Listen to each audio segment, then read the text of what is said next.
ఏళ్ల నాటి నుంచి పాతుకుపోయినటువంటి ఇటువంటి చెట్టు సైతం అక్కడి నుంచి వాగులో కొట్టుకొచ్చి వచ్చే దారిలో ఎన్నో పొలాలు ఇళ్లను కూడా నెట్టుకుంటూ దాకా దాదాపు 4-5 కిలోమీటర్ల పైన ఇక్కడ దాకా నెట్టుకుని వచ్చినటువంటి మనకు ఉదాహరణ కనపడతా ఉంది. చూస్తూ ఉన్నారు ఎంత పెద్ద చెట్టు.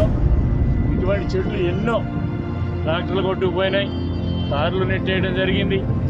ఇంకా కూడా ఇళ్లలో ఉన్నటువంటి 2-3 ఆవులు చనిపోయినట్టున్నాయి.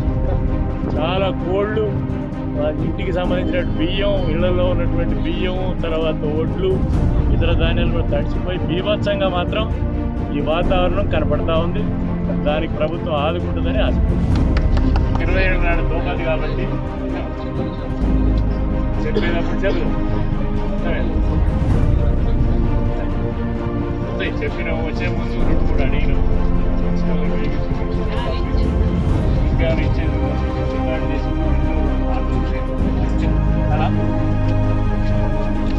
అర్థం కాలే.